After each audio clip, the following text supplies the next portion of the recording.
must constantly look at things in a different way.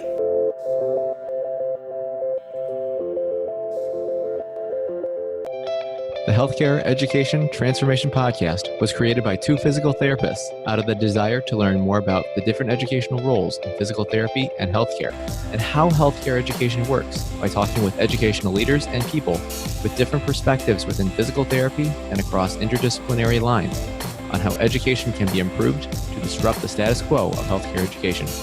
This is our journey, and thanks for listening. Are you a third-year physical therapy student that excels on tests when you have study guides, checklists, and deadlines? With all of the information available about how to prepare for the NPTE, it's easy to get disorganized and not feel prepared going into the big day. NPTE Prep Success is an online course that provides PT students easy-to-use study guides and step-by-step guidance through the NPTE preparation. To learn more, visit kylericeprep.com. Thank you again all for your continued support, and now for the show. Hey everybody, this is Brandon, and for this episode, we've actually shared a 2016 Ron Peyton Innovation Lecture that was given by Dr. John Childs, titled Innovative Educational Methods to Accelerate Development of the Workforce. Now, to give some background, this was recorded on September 19th, 2016 at Duke University. And I'd also like to thank Chad Cook and Duke University for allowing us to share this presentation through our podcast. I hope you enjoy. Good morning. Well, fantastic morning to everyone. I'd like to welcome everybody to our third Ron Peyton Innovation Series lecture. Yeah.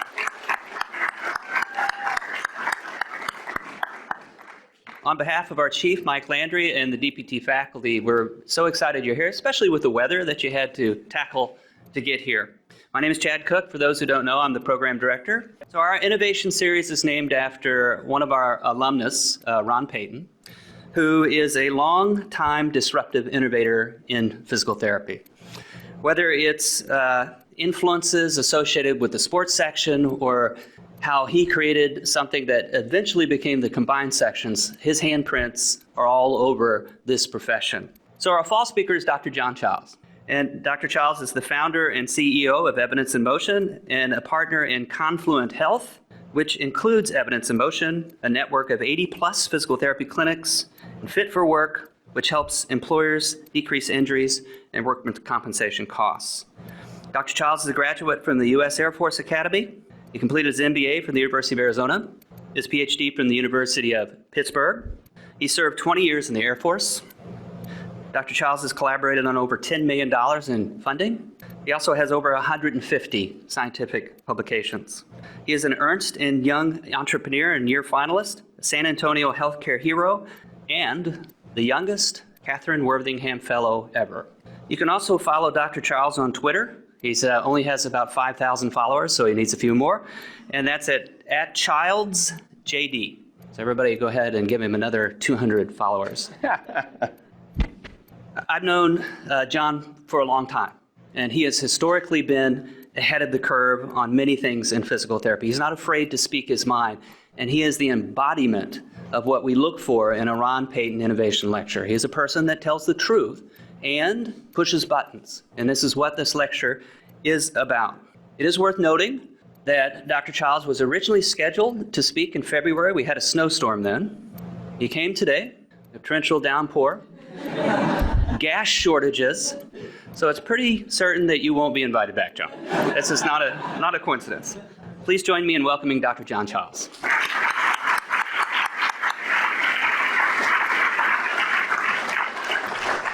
Thanks, Chad. I really appreciate the warm introduction, and hopefully, maybe at some point I do get invited back. But I guess that depends on how well received or not maybe this talk will be today.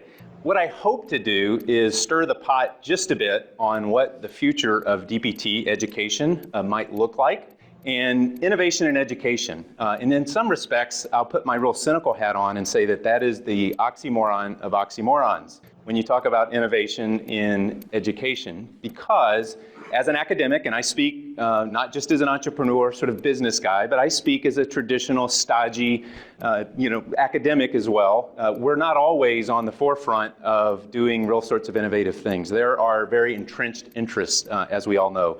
within academics that makes the wheels of what we do move slowly. So I'll try to be provocative. There may well be some things I say I don't actually believe myself, if for no other reason, just to stimulate some dialogue. I'll try to keep it to about a half an hour because I think the biggest bang for our buck will hopefully be some interactive discussion that we get.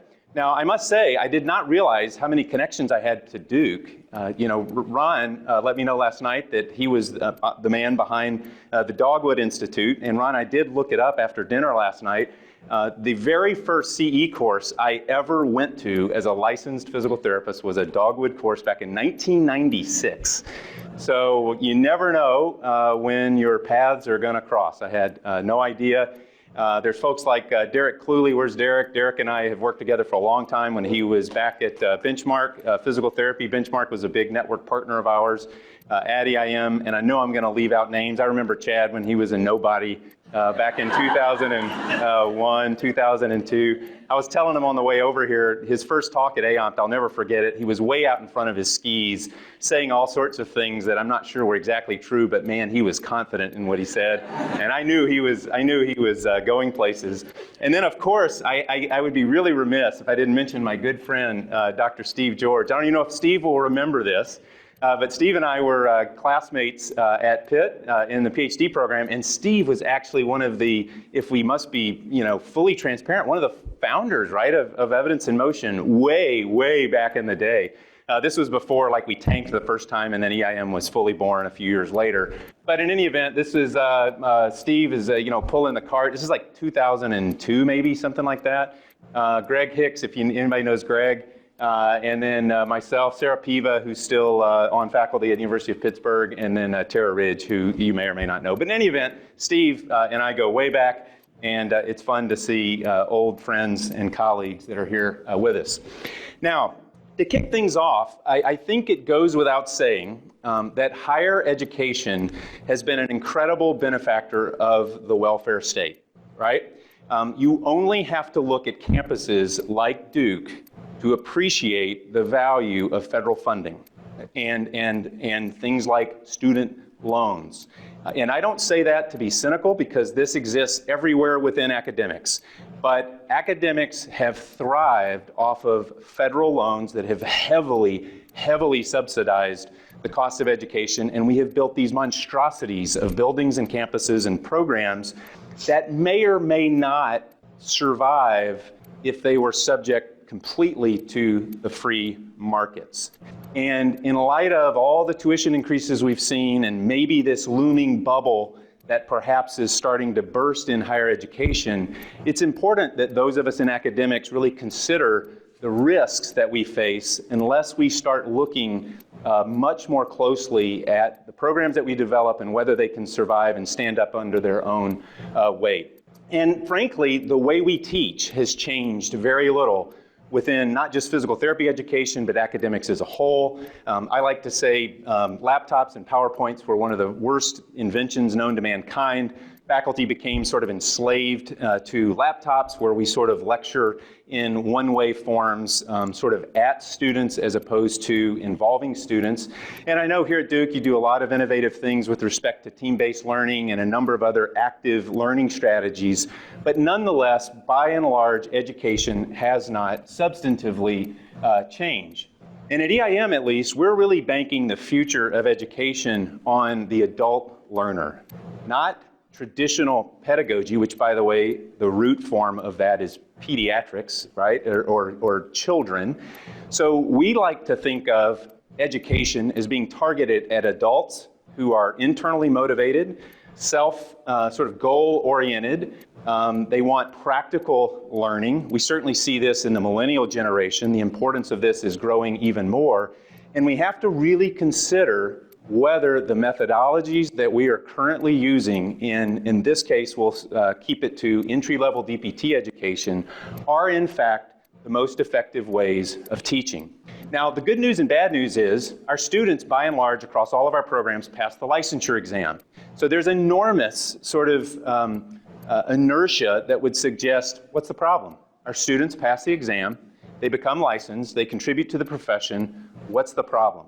And so we'll talk about what some of those issues are and the looming train that may be coming in front of us not the least of which are a few huge forces that are happening within academics. Rising costs that can't be sustained, a fundamental change in the demand of the kinds of students that we're going to be seeing in our programs in the future, and then not the least of which, finally, is what we'll spend some time on today, disruptive technology that is completely unhinging faculty from brick and mortar spaces and unhinging students from brick and mortar spaces as well. I think we all know that the cost of education has far outpaced any sort of normative, inflationary sorts of reasonable increases. We've all seen the price of cars, computers, you name it. Moore's Law, we get better computing power for less dollars. In academics, it's been completely the opposite. We pay more and more and more, in some cases, for less and less and less. And we build these monstrosities of infrastructure and fixed costs that really can't be sustained in a next generation economy of higher education.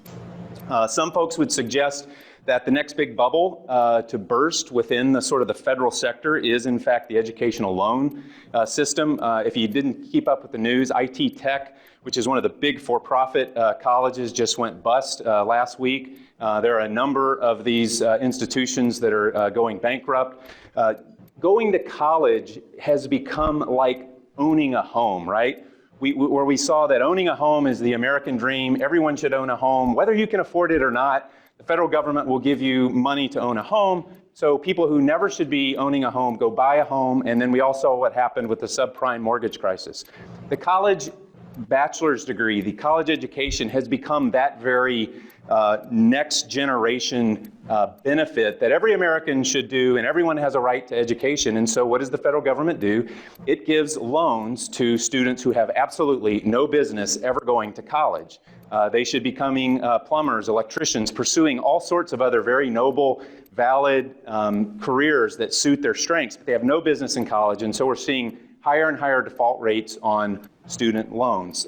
That's really bringing us to the discussion that we're going to have this morning about how that impacts us in PT. The demand is also changing. More and more jobs are going to be automated, and we're going to see this enormous shift from the typical undergraduate going straight to PT school to many second career applicants into PT who are leaving jobs in professions that are otherwise being now automated in this Internet of Things, if you will. And we're certainly seeing this in our program that I'll talk about a little bit in partnership with South College. We probably have 30 to 40% of our students are second career kinds of students that are attracted to this type of model. So by and large, if you just look at rising costs and you just look at changes in demand, that alone would be enough to say that maybe the emperor has no clothes in our current model of education. But certainly when you add in technology, this is the next big thing in education. How many folks have taken a massively open online course? Has anyone done those? Okay, so a lot of folks have, right? You can access the best world-class education for absolutely free.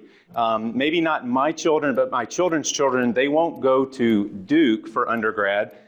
They will come to Duke to get whatever the best world-class content here is at Duke, and then they'll go to Harvard to get whatever best world-class content is there, and they will piecemeal their own self-constructed conglomerate of a degree. The days of going to a single university to learn everything that you need to learn, I would argue, are coming to an end, and we'll be able to avail ourselves to the very best education across multiple institutions, and blended learning allows us to do this.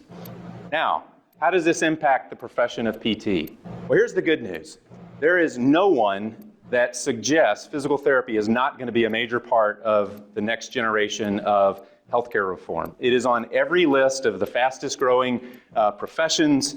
If you follow the money, private equity is pouring hundreds of thousands and millions of dollars into the consolidation of at least outpatient physical therapy, because everyone recognizes that PT is the secret sort of recipe for what ails a lot of what's going on in healthcare. Now, we've not seen the full sort of renaissance of what that future can look like, but certainly, at least from my chair, I'm very optimistic for the role of PT going forward. And as a result of that, we've got huge demand, right?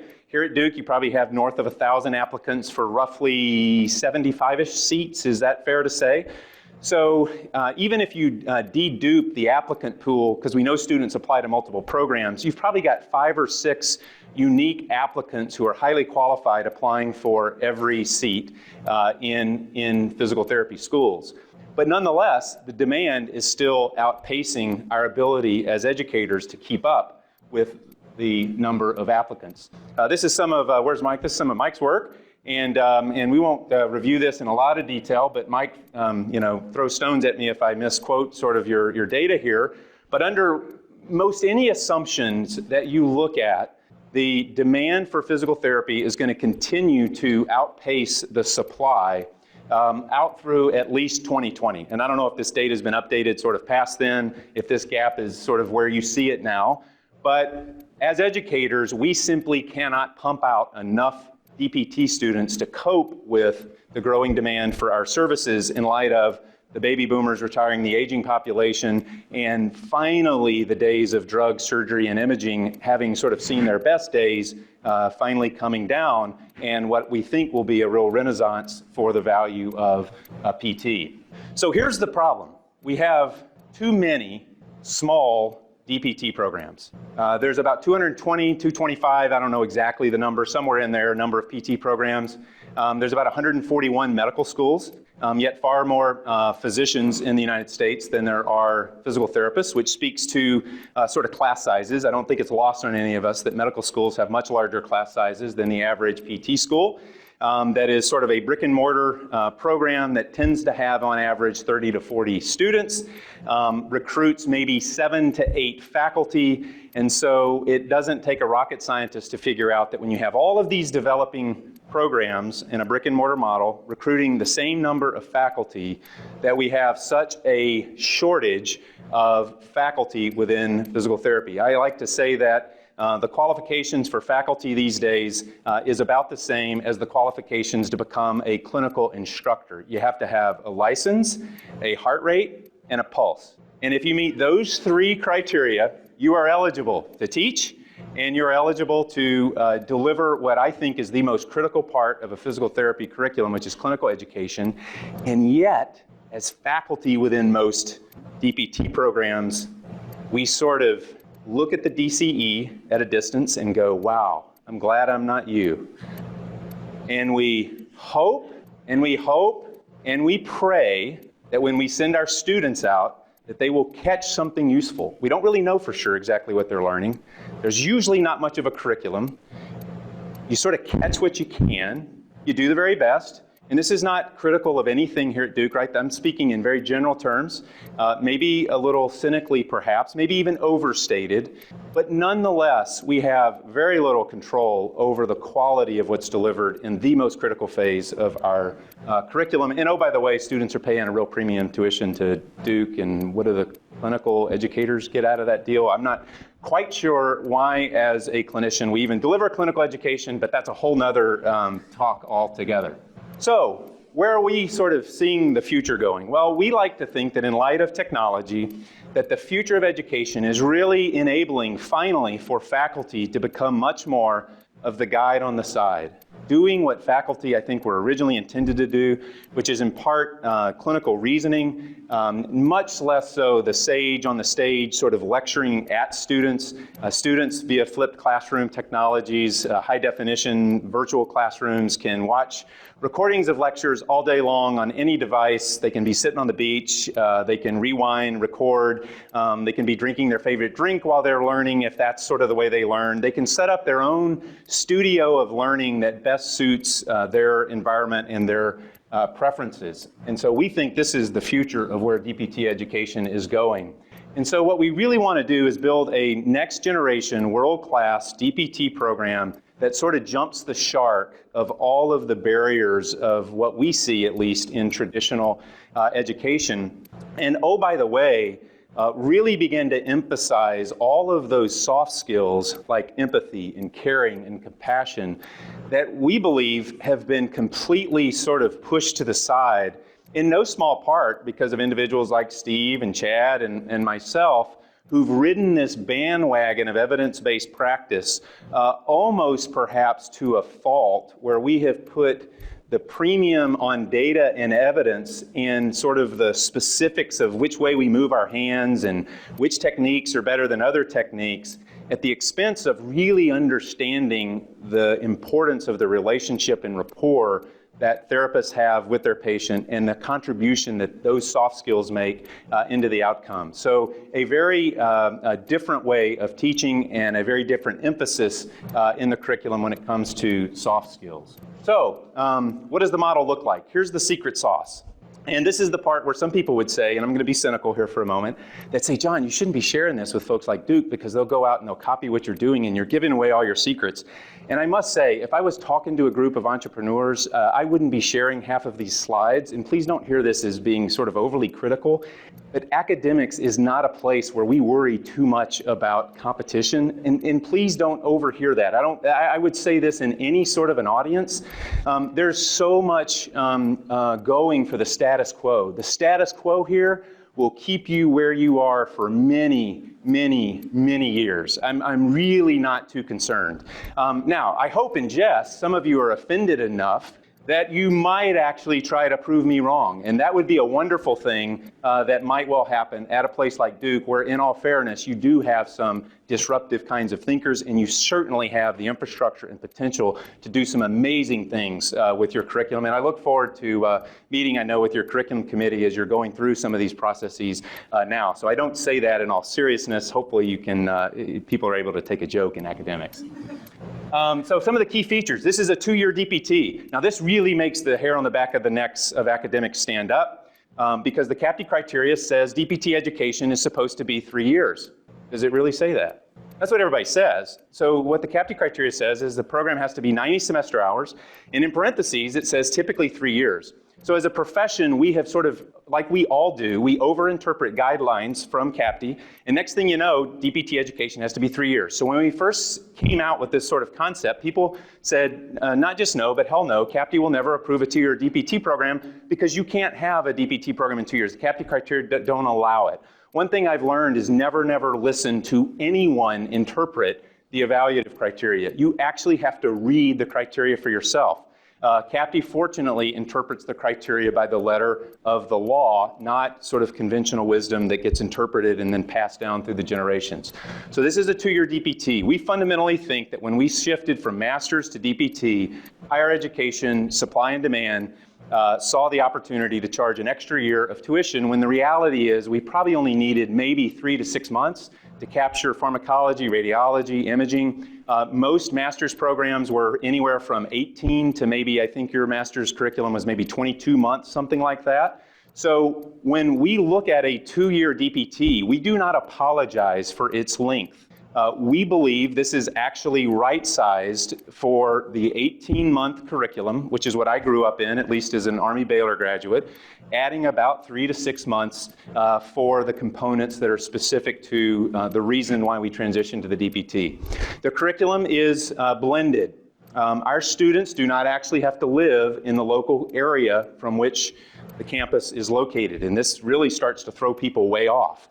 We have students that live in about 30 different states. They commute into the campus for 2 weeks at a time on-site intensives. We'll show that in just a bit. About 50% of the curriculum is online. I hesitate to use the word online because it conjures up ideas of students passively sitting in front of their computer watching videos. Our students are in synchronous classrooms, heavy faculty activity for 2 to 3 hours in the evening in the most sophisticated, high-definition classrooms you could ever imagine. It's better than the live classroom. We don't apologize for the platform. It is truly better than the live classroom in our view. A broad applicant pool. We don't view we're competing with other DPT programs. We're recruiting students, many of whom live out in the middle of nowhere, who have no chance of ever becoming a physical therapist simply because of where they live. They're a second career mom whose spouse is rooted, family, kids, that have to move to a place like Raleigh-Durham in order to go to PT school. So there's an entire new applicant pool who's now available to come to a program like this. And ultimately deliver better value, 2 years of tuition rather than 3, And time will tell on the outcomes because we're still in our first class, but ultimately we think by standardizing a didactic curriculum that ultimately will be spread across programs, across institutions, we can curate a truly world-class curriculum. Why in the world, with 250-ish DPT programs, we have 250 different versions of an Intro to Biomechanics lecture? I have no idea. Why don't we bottle, where's Tim, sell his biomechanics content and share it across programs? This idea that my little core faculty and my little brick and mortar sort of space somehow owns the best content is probably not a true assumption in most cases. And then, by the way, part of the rationale for a 2-year curriculum is so that we can encourage more and more students to go on to a 3rd-year post-licensure residency. And so we still talk about this model as a 3-year program, except you pay 2 years of tuition, you get your DPT, plus you become board certified in your residency area of specialty.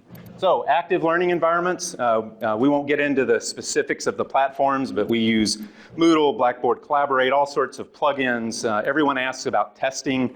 The security of testing online is far better than monitoring in a live classroom. The technologies are incredible. They track eye movements. We can see when students are, looking down at other sources. There's algorithms that tell us which students are cheating. The analytics of the tests are incredible. And we've actually caught a couple of 2 or 3 students who've been summarily dismissed for cheating through very, very sophisticated technologies that would have never been tracked in a traditional sort of live classroom format where there's a faculty monitoring test taking.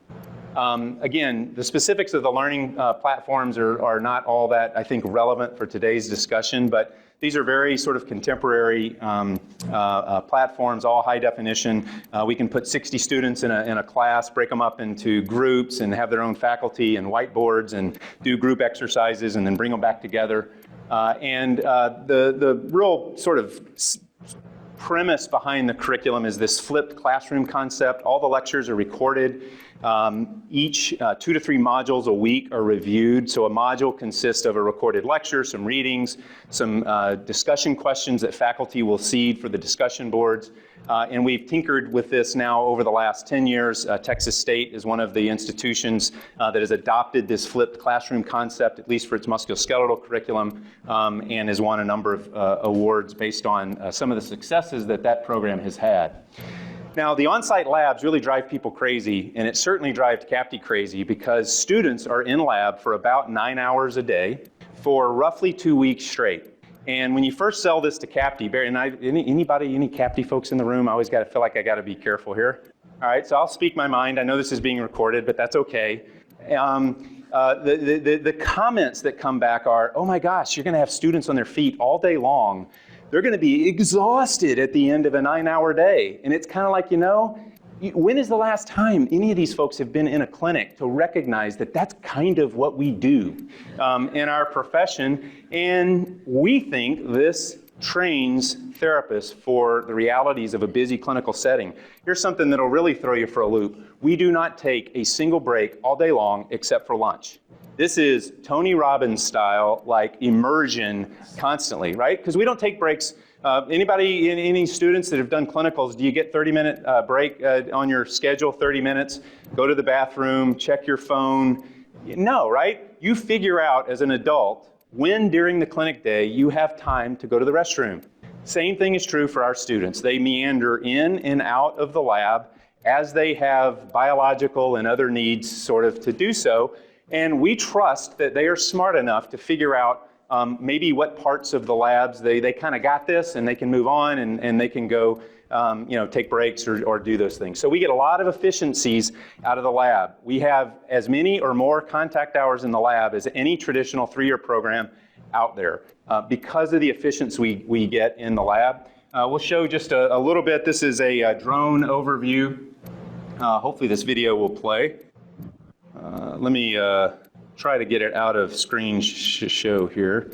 Is it playing? Oh, there we go. So this is a drone overflying our lab at South College in Knoxville, Tennessee. It's extremely organized. Many of us that were part of this program come from the military. So this is military sort of style, competency-based sort of education, if you will. Labs are very, very disciplined. They run through checklist after checklist. There's a method to every single part of the lab that goes on. Faculty to student ratios are anywhere from about 1 to 8 to 1 to 10. So there's primary faculty and then lab assistants and adjuncts that come in. This is a class size. This is our most recent class that we just started a few months ago, about 95-ish or so students. So that'll give you a sense for the lab. They do this for 2 weeks straight. Including Saturdays. Sundays are off. Saturdays are testing time, remedial testing as well. So Saturdays are kind of a half day. But nonetheless, when students finish these roughly quarterly labs, you can imagine they are exhausted. This is intense time of the curriculum. Now, let's revisit clinical education just a bit. We've talked about the issues of clinical education in the didactics. When we shifted to the DPT, we all sort of focused on didactics. Clinical education has not been touched in over 50 years. It's the same inefficient sort of one-on-one model where we hope for the best. We send students out to clinicians that sometimes we have a very disparate or little relationship with. It's hard to project what kind of experience our students are going to have. Some get better experiences than others. If you get a great CI, it's great. But if you have a couple of bad rotations, you're really missing a huge part of your development as a professional. And so what we're really trying to do as part of this curriculum is build a curriculum for clinical education. So just like our students have a syllabus in the didactic phase with readings and lectures and modules and discussion questions, they go through the same type of curriculum when they're in clinical education. Clinical education is not the time where students take a break. They are going through module week after week after week in a very systematic way, just like they are when they're going through the didactic phase. And by the way, this curriculum also gives our clinical faculty a sort of an extra set of eyes and ears. So now it's not, my experience as a student is not entirely dependent upon my CI. It takes a little bit of the pressure off the CI to be the all-knowing therapist that's supposed to somehow transmit the entire universe of knowledge that my student is supposed to need. So the students can lean on the network to learn from. So they're being exposed to multiple clinical faculty around the country. The model that we have is a 2 clinical experiences. There's an 8-week affiliation between year 1 and 2. And then the last 23 weeks is a terminal internship at the end of year 2. The 8-week affill tends to be inpatient. The 23-week affill tends to be more of an outpatient experience. And then transition into a paid post-professional residency in year 3. Not going to get into the curriculum in detail. We may do some more of this with the curriculum meeting, but this is the clinical education curriculum. So there's foundational modules and there's modules relative to all practice areas. This is not just a heavy sort of musculoskeletal based curriculum that includes all the different practice areas. All of our students are benchmarked relative to photo so that we can monitor outcomes with our students compared to our residents, compared to our fellows.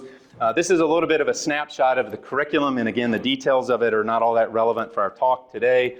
This is on a quarter system. It's 8 quarters, 12 weeks in each quarter. Typically, you'll have the first probably 9 to 10 weeks of didactics. Students come together for the 2-week on-site, and then there's a finals week during the last week of the quarter. All of the courses are done via kind of an immersion model where students are enrolled in multiple courses at the same time. Clinical education, again, we've already reviewed briefly, but it's 8 weeks between years 1 and 2, most all inpatient, 23-week internship at the end. Now, here's where the rubber meets the road and why, hopefully, I'm here in part at Duke. When we first started this, this took us probably 3 years to get off the ground. I mean, you can imagine the resistance, right? And some of this resistance is well-intended. It's all well-intended, actually, and it's coming from people that I have the most enormous respect for. Whenever you're chartering sort of new frontier, it's helpful to have people, believe it or not, that are not just in opposition, but in violent opposition, because you learn from that if you're willing to listen and not just sort of clam up and sort of reject it. And so fortunately, because of the opposition, we've gotten a lot better over the last number of years. We finally settled on our first partner with South College. They're based out of Knoxville, Tennessee. That's not South University. Those are different institutions, but nonetheless, South College is a for-profit institution based out of Knoxville. We get a lot of dirty looks and people say, why are you working with that for-profit sector? You know, it's got the big bullseye on its chest these days in light of some of the bad actors that are out there. But the short of it is that these are institutions that tend to be disruptive, they're willing to be innovative, and they're willing to go places that other traditional institutions won't go. We didn't talk to Duke specifically, but we talked to a lot of Duke-like institutions to be our partner. But imagine coming to Duke and me approaching whomever your biggest decision maker is and suggesting, you know, you've got this 3-year cash cow. I have a great idea for you. Why don't you lop off an entire year, give up a third of your tuition, and let's do something really innovative and cool. I mean, you can imagine how well that would have gone over. You really have to do this, we think, with programs who either don't have an existing DPT program or programs who have an existing DPT program but may be interested in doing something a little different and offering a different model for applicant number 101 to 600, all of whom are highly qualified. Duke certainly turns away a lot of highly qualified applicants that you would love potentially to have in your DPT program. So although South College was first, very few folks in academics like to be first, and South was willing to take that risk. A number of others have now come behind them and wanting to be second and third and fourth. So we are now in partnership with Baylor University to put a 2-year DPT program up in Dallas, and then University of the Incarnate Word, which has a traditional 3-year brick and mortar program in San Antonio, to do 2-year DPT in Hawaii. And people say, Hawaii, why Hawaii? Well, the obvious is Hawaii is a terrific place to visit. Hawaii doesn't have a DPT program. It's one of the 2 states, Hawaii and Alaska. We think there's enormous sort of educational tourism kind of opportunities. Students on the West Coast, why would you pay $160,000 for DPT when you can pay Incarnate Word, call it $90,000 to $100,000 for 2 years, make $30,000 to $40,000 in year 3 of residency. So let's do the math. That offsets to a total cost of education of around $60,000 for your DPT plus your board certification and residency. And we think that that's a tremendous value that as the applicant pool starts to understand that there's more and more 2-year opportunities out there, maybe even at a place like a South College, or if you want to be critical of other smaller schools, we can avail ourselves to the very best applicants. I happened to graduate from the Army Baylor program. When I was on faculty in the Army Baylor program, we loved, like you do at Duke, to talk about the quality of your applicant pool. We all brag about it. Duke's got a ton of great DNA that comes into your programs. You have probably one of the most qualified applicant pools that exists in the country. At Army Baylor, we had just as high of a quality applicant pool, maybe higher, if in no small part because the program was completely subsidized by the federal government. So whenever you're offering full rides, you attract a lot of highly qualified students. We think that the 2-year model has a lot of potential to attract a very competitive and highly qualified applicant. So just a little mechanics of kind of where we are. We started the first class in the summer of 2015, so they'll be graduating now in less than a year from now. We had a very fast 3 months to recruit our first class. So we started with a couple of hundred applicants, enrolled 65, which we were just incredibly pleased for that short of an applicant period. And then our last cycle, we got close to 1,000 applications, enrolled 94 students in our second class. This shows where students are living. Again, they're commuting from all over the country. Knoxville is not exactly the easiest place to get to, and yet still students living in 30-ish different states. We actually have, we don't show Hawaii on here, but Hawaii, we have a student that's commuting from Hawaii in the second cohort. The clinical experiences are all over the country. Again, the details are maybe not all that relevant for this talk. The 8-week experience, primarily inpatient experience. And then for the 6-month terminal internship, we divide students up, and this has just happened. This is a matching process, much like happens in medicine, where students either select into residency or not to 3rd-year residency. And depending on whether the student's going to residency or not, drives placement into their terminal internship. Because we have many terminal internship sites that will make commitments to our students to place them into residency in a variety of practice specialties upon completion of a 6-month terminal internship. So students self-select into residency, not residency. That determination then makes where they go out for their terminal internship. And we'll show you the data on the matching process here in just a bit. So all students are encouraged to go to residency. We don't have a big hook that we can hook them with. We don't withhold the DPT. It's not like we offer them the master's degree and then when they do residency, we grant them the DPT at the end.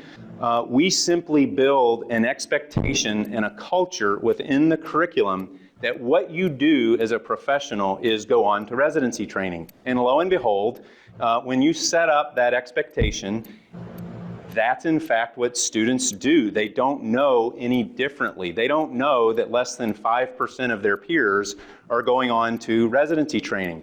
We've also given them now the headspace to go on to residency training, right? By making the DPT curriculum 2 years, students can now afford to go on to residency training because they've only paid tuition for 2 years rather than 3. So the residency, without getting into all the details, is a 1-year, what we call a hosted residency, full-time residency. A lot of our students will come into EIM residencies, but other residencies. They can compete for any residency placement in the country for their 3rd year. This is the result of our recent matching, which just happened a couple of weeks ago for the first class. We are super, super excited to say that we've got north of about total, if you add up the different forms of residency, and we're not going to talk about the nuances of that, 40, 53, 53 out of our 64-ish students going on contractually to 3rd year residency. That's north of 80% of DPT grads going on to residency, and that's unique. We don't think that's unique because we're great. We think that's fairly simple because it's a 2-year curriculum. Set the expectation that this is what you do as a professional, and lo and behold, students behave in very predictable ways when you give them that sort of environment to move forward. So I'm going to leave it at that, and hopefully we've got some time left, Chad, for maybe a few questions. How are we doing on time? Okay, so we got about 10 minutes. I talked too much. Questions? Feel free to throw stones. Yes. Okay, so the question, if you couldn't heard, what about generalist, versus becoming a specialist? It's a fine argument. We have no problem with the generalist PT. I will confess, I don't know what a generalist PT actually is. And I don't say that to be cynical, but I'm not really sure. Every therapist works usually in a setting that specializes in one form or another in a certain form of care. Not always the case, but it's rare to be, especially in an outpatient setting, where you truly get classic neuro, classic peds, classic, that does happen sometimes, but it's the exception. We think that the body of knowledge as a profession has advanced enormously over the last 10 or 15 years, and that specialization sooner rather than later is the way to go. So that is in part what the terminal internship is designed to do, is to track students into their specialty preference sooner rather than later. There's certainly a lot of debate as to whether that's the right thing or not, but in our view, specialty training sooner rather than later is sort of where we're going as a profession in light of just the specialization process and the amount of evidence that's available to support what we do in all these different disciplines. Yes, so for all sorts of good reasons, we have 10 students or so, right, that are not going on to residency. Some of those are family reasons. They live in the middle of nowhere. They're taking care of aging parents. They're not sure what they want to do. They got through their 23-week experience. They thought they wanted to do outpatient ortho. They're really rethinking it. Maybe they want to focus more in neuro. So there's no, and I'm glad you asked that question, there's also no scarlet letter that we put on students that elect not to go on to residency. There are valid reasons why some students don't go on to residency. Nonetheless, the peer pressure effect is certainly there in a positive way, we think. But there are situations like that where students will choose to kind of hold back because they haven't really figured out what they want to do yet when they kind of grow up, so to speak. Yeah, so that's a great question. I'm not going to say CAPTE was violently opposed, because CAPTE actually, as a panel, they would never say this publicly, but has somewhat embraced this model slowly, but has embraced it because everyone recognizes that we need fundamental change. Like, everybody talks about change. Even the people that throw stones will say, yeah, we need to change, and then they'll throw stones at the people who are changing. And that's normal. We get that. We get that. But CAPTE, in its criticism early on of the curriculum, we got denied candidacy the first time through. Ironically, we were not denied based on anything about the model. There was nothing about the 2 years. There was nothing about the platform. Some of our curriculum stuff was just not where it needed to be. And that was a very, gosh, you got to take your medicine kind of a thing. So I wouldn't say that was a violent opposition per se.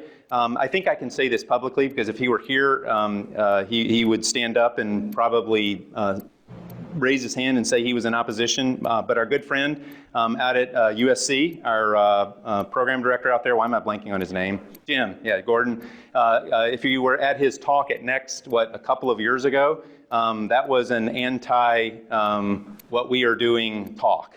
And he likes to write letters to CAPTE, and I have the greatest of respect for Jim. Jim and I are actually going to be debating this as part of the Graham sessions. If anybody goes to the Graham sessions, that will happen. And so I don't say that in personal criticism of him at all. I have a lot of respect for Jim. He actually has a lot of respect for, I think now, better understanding what we're trying to do. By the way, one of the things that comes up, and I'm glad you asked this question, we don't think that the top tier physical therapy programs have anything to worry about. If you want to sit on your keisters and do nothing for 20 years, Duke's going to be fine. Right? Duke's Duke. It's always going to be okay because it's Duke. So it doesn't have to do anything. The programs that are really going to be at risk as this scales up, right, are the under-resourced, smaller 30 to 40 brick and mortar sorts of programs. And so those are the kinds of programs that if I were leading those programs, I would start to get a little concerned. We don't think the 3-year curriculum is going away. We think the demand is so high that, heck, if you wanted to do a 5-year curriculum and have students pay $200,000, you could fill a class if you wanted to do that here at Duke. You really could. We just think the demand is so big right now that 3-year programs, especially top programs, have a long runway ahead of them. Yes. So we probably have, I don't have the data in front of me, but I'd probably say 80% of them are going on to various forms of EIM residency, whether it be orthopedic, sports, neuro. I mean, it's the whole sundry of practice specialties. And by the way, let me, because I cut that off too soon. We would love our students to go to a lot of other, there's not enough residency placements. We're placing 100 students, and at scale, this is going to be 600 students a year. So find me 600 residency slots outside of EIM's residency, we'll place them all day long. This has nothing to do with sort of self-feeding as much as it does really buying into the value of residency. And anybody that wants to scale up residency with us, have at it. We would absolutely love that. We would welcome the competition. You know, people look at us and say, you know, think we take great pride in being 10 times larger than any other residency program out there. I take zero pride in that at all. I think it means we suck in academics in our ability to evolve with the times. That's my honest feeling about it. We think that the demand is so big. It's sad that we've got 10 applicants for every residency seat, and we turn away. All 9 of those applicants that get turned away from any residency program, send them our way. We'll take them all day long. The fact that they're even interested in residency means they're likely very highly qualified based on their self-selection into residency. And I'm not answering your question by any means in an overly personal way. That's just, if you really want to know what I think, that's what I think. Yeah, question. Great question. Like any new program, our first class was sort of, you know, marginal. Whenever you go into the process as a new program, you're by definition unaccredited, right? You can't become accredited until you get into your, you know, 3rd year or your 2nd year in our case. So yes, a lot of our applicants were applicants who've applied to multiple programs. Our average GPA for our first class was in the 3-4-ish range, so to speak. Probably 50th percentile on the GRE. We certainly saw that go up markedly with our second cohort, and certainly once we're accredited, it'll go up even higher. Now, having said that, what we are not doing is recruiting top GPA GRE. We won't get into this a whole lot, but we strongly believe in all of those things like the soft skills, emotional intelligence, grit, all those kinds of things. We measure those ad nauseum. We think that there's a cutoff GPA and a cutoff GRE that is good enough to pass, but that a 4.0 GPA is no better than a 3.9, no better than a 3.8, no better than a 3.7. You know, tick it down. We eliminate tons and tons of people like Ron Peyton and others who, I don't know what he got in his undergrad, but may not have been the smartest sort of one in the deck. And we miss people. And no offense to anyone here in the room that's a student, but by and large, DPT programs recruit brainiacs. That's what we recruit because that's the only cut line we know how to draw is around GPA and GRE to deal with the onslaught of the applicant pool. So we'd like to shift that. Yeah, you bet. Well, we're building a geriatric residency as we speak to help address that. So certainly, I tell people all the time, if I were a new therapist, I would be specializing in geriatrics. That would be absolutely where I'd go. So, we're working. The beauty of this curriculum to address that question specifically is we can draw from the best faculty. We don't have to have faculty living in Knoxville. So we truly believe we can recruit world-class faculty in all specialty areas. We're developing, I know you have an educational residency program. We're building a blended learning certification program to train faculty. A lot of faculty are world-class, maybe up on a stage. Online teaching is a completely different animal altogether, and some people can make the transition, others can't. But we think that the technology allows us to draw from faculty from all over the country in all specialty areas. This is not a musculoskeletal DPT program. We get labeled as that because of our backgrounds, but we offer specialties in all areas, and certainly geriatrics, if anything, should become a more premier part of the curriculum than quote-unquote orthopedics and sports, and the difference between all those. Sometimes I have no idea what that even is, but that's another question as well. Yes, you have time? Fair question. So the question has to do with diversity of thinking, right? Because we're talking about a standardized curriculum, and oh, by the way, sharing this curriculum across multiple programs. And so, maybe that's correct if this were to scale up across 250 different DPT programs. We don't think that that's going to happen anytime sort of soon. We're not worried about damaging the diversity of curriculum and ideas.